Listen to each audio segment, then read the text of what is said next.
کہ میں کبھی زندگی میں سیدہ کائنات کے بیٹے حسین کو دیکھ لوں اور ان کی شہزادی سیدہ زینب کو دیکھ لوں، میری ان سے ملاقات ہو جائے، یہ دعا کر دیں۔ تو سیدہ زینب فرماتی ہیں، بی بی تیری دعا قبول ہو گئی۔ یہ نیزے پر حسین ہے اور یہ کہتی زینب ہے۔ اس حال میں دمشق میں داخل ہوئے اور حضور صلی اللہ علیہ وآلہ وسلم کے ایک صحابی ہیں حضرت سہل بن سعد سعدی، بخاری اور مسلم میں بہت ساری احادیث ان سے مروی ہیں۔ وہ بیان کرتے ہیں کہ میں کسی کام سے بیت المقدس جا رہا تھا۔ میں جب دمشق پہنچا تو وہاں عید کا سما تھا، ہر طرف شامیانے اور شادیانے تھے، عید کی خوشیاں تھیں اور جلوس تھے، جھنڈیاں تھیں، عجب سما تھا۔ میں نے لوگوں سے پوچھا کہ شام کے لوگوں، لگتا ہے تمہاری کوئی علاقائی عید ہے، سارے شہر کو تم نے دلہن کی طرح سجا رکھا ہے، کیا کوئی عید ہے جو اپنی روایت میں منا رہے ہو؟ انہوں نے کہا لگتا ہے کہ تم شام کے نہیں ہو۔ انہوں نے کہا میں مدینہ سے آیا ہوں، اس وقت عمر رسیدہ تھے۔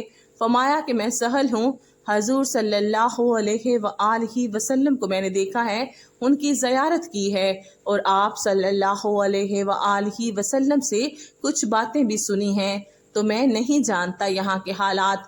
انہوں نے کہا تمہیں معلوم نہیں کہ یہاں باغی تھے، انہوں نے یزید کی حکومت کے خلاف بغاوت کی تھی، باغیوں کے سر کچلے گئے ہیں اور یہ ان کے سر ہیں اور یہ ان کی عورتیں ہیں جو کنیز بنا کر لائی گئی ہیں، معاذ اللہ۔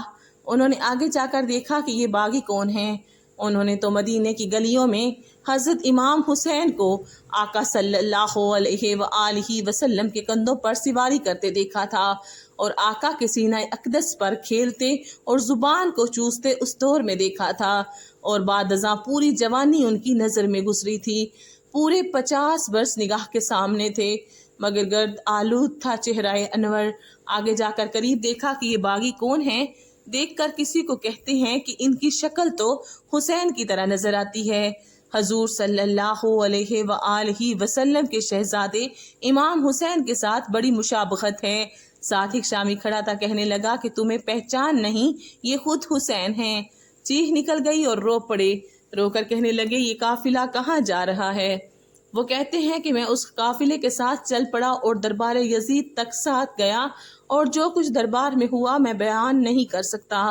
اس دربار میں بدبخت یزید شراب میں دودھ شطرنج کھیل رہا تھا۔ جب قافلہ پیش ہوا تو ساری شہزادیوں اور امام زین العابدین کو کھڑا کر دیا گیا، تو یزید اس وقت آ کر بیٹھا اور ایک ایک کا نام لے کر پوچھا یہ کون ہے، یہ کون ہے، وہ کون ہے؟ سیدہ سکینہ جو کہ چھوٹی سی عمر 4-5 سال کی، ہاتھوں سے اپنا چہرہ چھپاتی ہیں، وہ بدبخت پوچھتا ہے یہ کون ہے جو چہرہ چھپا رہی ہے؟ کسی نے جواب دیا کہ یہ سیدہ سکینہ ہے، حسین کے سینے پر لیٹنے والی شہزادی ہے۔ اس بدبخت نے پوچھا یہ خود کیوں نہیں بولتی، بتاؤ کون ہو؟ وہ سیدہ زینب کے ساتھ لپٹ گئیں۔ یزید نے پھر پوچھا کہ بتاؤ کون ہو؟ وہ پھر سیدہ زینب کے ساتھ لپٹ گئیں۔ تو یزید نے پوچھا بولتی کیوں نہیں ہو؟ سیدنا امام زین العابدین بولے بدبخت اس کے گلے کی رسی کا گھیرا بہت تنگ ہے، اس سے بولا نہیں جا رہا، کوئی اس رسی کے گھیرے کو کھولے تو یہ بات کرے۔ یزید نے کسی کو بھیجا کہ اس کے گلے کی رسی کو کھول کر کشادہ کر دو۔ آپ پھر دوڑ کر سیدنا امام زین العابدین کی گود میں چلی گئیں۔ فرمایا مر جائے گی شہزادی، یہ بطول زہرا کی بیٹی ہے لاڈلی، کسی غیر مرد کا ہاتھ نہیں لگ سکتا۔ اس نے کہا پھر خود ہی کھول دو۔ آپ نے رسی کا گھیرا کھولا تو یزید نے پوچھا کہ چہرہ کیوں چھپاتی ہو، بولتی کیوں نہیں؟ فرمایا کہ تم جیسے بدبختوں سے چہرہ نہ چھپاؤں تو کیا کروں؟ اس نے کہا کہ سکینہ کیسا پایا ہمارا منظر؟ سیدہ سکینہ نے فرمایا یہ جو دیکھ لیا سو دیکھ لیا، قیامت کے دن جو ہمارا منظر ہونے والا ہے اس کی بھی تیاری کرو، قیامت کے دن جو ہماری باری آنے والی ہے اس کی بھی تیاری کرو۔ اہل بیت کے اس قافلے کو قیدی بنا دیا گیا، امام عالی مقام کے سر انور کو الگ، امام زین العابدین کو الگ، اور خانوادہ اہل بیت کو ایک جگہ اور شہدائے کربلا کو ایک طرف رکھ دیا گیا۔ اس طرح کچھ وقت گزرنے کے بعد کچھ ایسے واقعات ہوئے کہ اس نے محسوس کیا کہ اہل بیت کے قافلے کو یہاں رکھنا مناسب نہیں، ان کا قیام اس کی حکومت کے خلاف کوئی بڑی بغاوت کا پیش خیمہ بھی ثابت ہو سکتا ہے۔ اس نے فیصلہ کیا کہ ان کو واپس مدینہ بھیج دیا جائے۔ امام زین العابدین کو کہا کہ سارے قافلے کو جمع کر لیا جائے اور انہیں مدینے لے جایا جائے۔ امام زین العابدین نے کہا ہمیں ہماری چیزیں جو تم نے لوٹی ہیں واپس دے دو۔ اس نے کہا کہ لوٹا ہوا مال واپس نہیں کیا جائے گا۔ اس حال میں امام حسین کی ایک اور صاحبزادی ہیں سیدہ فاطمہ بنت حسین، وہ کھڑی ہیں۔ ایک شامی دربار میں اچانک آیا۔ ان کی حالت دیکھ کر اس نے سمجھا کہ یہ جو باغی قتل ہوئے ہیں یہ ان کے خاندان کے لوگ ہیں جو لونڈیاں اور غلام بن کر آئے ہیں۔ اس نے اسی مغالطے میں یزید سے فاطمہ بنت حسین کی طرف اشارہ کر کے کہا کہ یہ جو کنیزیں آئی ہیں ان میں سے یہ لونڈی مجھے دے دو۔ یہ سن کر سیدہ فاطمہ بنت حسین چیخ کر اپنی پھپھی سیدہ زینب کے دامن سے لپٹ گئیں اور رو رو کر کہنے لگیں کہ پھپھی جان کیا اب ہمیں کنیزیں بھی بنایا جائے گا؟ فرمایا بیٹا گھبراؤ نہیں، یہ جرأت نہیں کر سکتے، یہ حرام ہے، نہ ان کی جرأت ہے یہ کر سکیں اور نہ اس بدبخت ملعون یزید کی جرأت ہے کہ یہ کر سکے۔ یہ سن کر یزید طیش میں آ کر بولا کہ میرے اختیار میں ہے، اگر چاہوں تو تم سب کو کنیز بنا دوں۔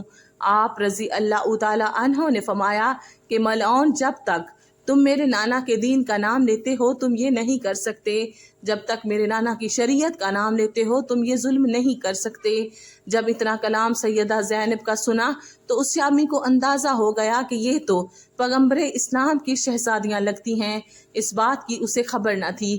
اس نے کہا کہ یزید لعنت ہو تم پر، تم نے حضور کی شہزادیوں کا یہ حال کر رکھا ہے۔